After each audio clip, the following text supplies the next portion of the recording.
All right, we're going to continue with our Geronimo Stilton story of Geronimo and the Gold Medal Mystery.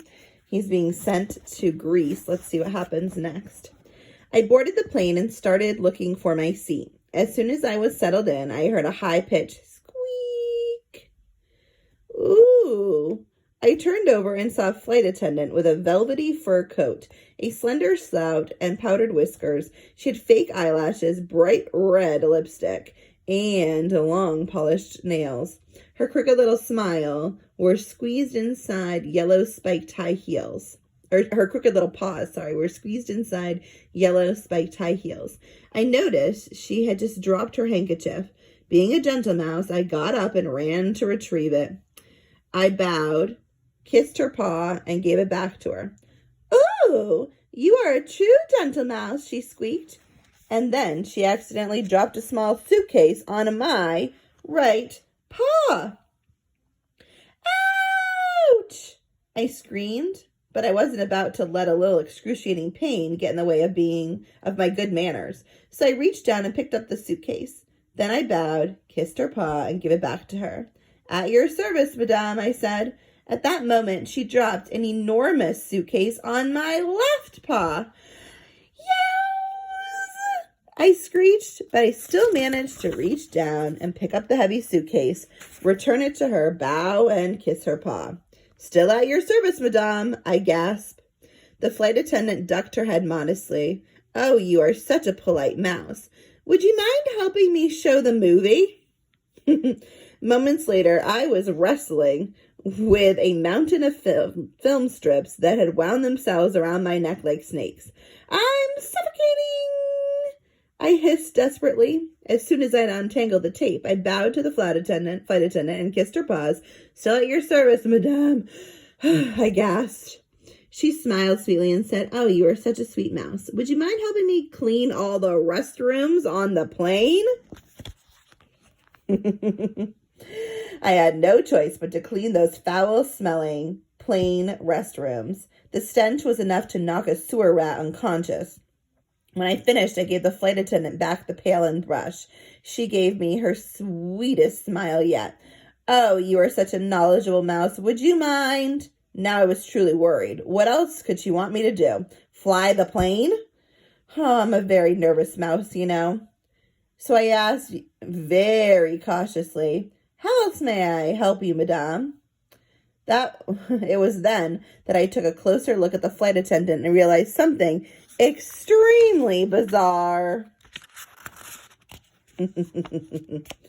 "My dear Stilton, did you like my little joke?" The flight attendant had a banana peeking out of her pocket. I peered at her. There's something familiar about that long, slender snout and those crooked little paws. Could it be? This was no flight attendant. It was my old friend, Hercule Poirot, the private detective. He often traveled undercover in order to keep his investigation a secret. He truly was a master of disguise. Why, he'd fooled even me, and we'd been friends since kindergarten. Hercule whipped off his wig and false eyelashes. "My dear Stilton, did you like my little joke?" he said, chuckling. I tried to be a good sport, really. I did, but the memory of those restrooms is too much for me. "No," I shrieked. I did not find it funny at all. But Hercule had already forgotten about the dirty tricks he'd played on me. That was just like him. "We're going to the Olympics, right?" he asked in a low voice. "Why, yes," I stammered, surprised. "Why do you ask?" Before he answered, Hercule turned around to see if anyone was listening. "I'm going to the Olympics too," he whispered at last. "Any idea of why I'm going to the Olympics?"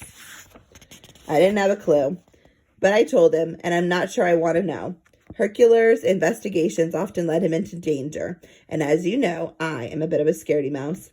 "Well, I'm afraid I'm going to have to tell you anyway," he said. "Look, something rotten is going on at the Olympic Games. I could really use your help, old friend." "Sorry, but I can't help this time, Hercule," I said. "I'm going to Athens to write a special report on the Olympics for the Rodents Gazette. My grandfather has me snout deep in work all week." Hercule didn't seem to have heard me, By the way, where's Thea? He asked. She couldn't come, unfortunately. Grandfather had her on another assignment. Hercule groaned loudly, so loudly that everyone on the plane turned to stare at us. What? My adorable Thea isn't here? He started sobbing. I was very embarrassed. Shh, please lower your voice. Everyone is staring at us. And to think, I was all set to propose to her in Athens.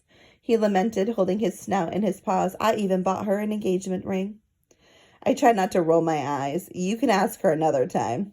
Hercule dried his tears. I'll concentrate on my work. That's what I'll do. I'll try to distance myself by solving this Olympic mystery. I'll keep my mind off Thea. Come on, Stilton. Don't be such a fly in the fondue. You know this case could give you a real great headline for your newspaper. I've already told you, I'm book solid. I really can't help you, I protested. Hercule burst into tears again. Oh, don't start that again, I begged him. He kept on sobbing. Finally, I gave in. What else could I do? I'm a soft-hearted mouse. Okay, fine. Stop sniffling. What's this case about? Instantly, he was all smiles. Take a look at the list of all the countries participating in the Olympics. Soon you'll understand. He glanced at his watch. I've got to go. I have to serve a cheese snack to the passengers. He paused for a moment, he paused for a moment as if he just had an idea. By the way, my dear Stilton, since you're so kind, would you help me? Uh-oh. We'll see what comes next. Have a good day.